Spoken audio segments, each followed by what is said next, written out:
So guys, for the first step, you're going to head over to search and type in check for updates. Click on it.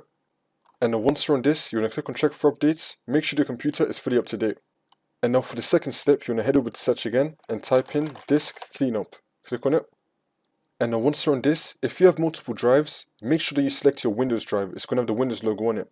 And now once you select that, you're going to click on OK. And now you're going to select everything here. And then click on OK again.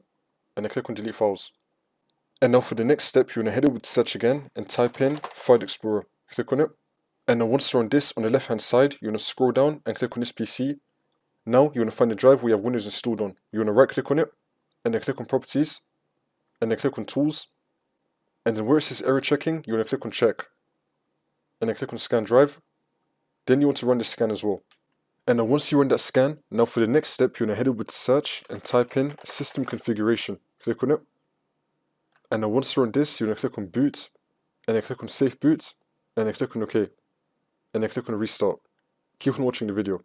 And then once you're on this, you just want to restart your computer, and then the problem should be fixed.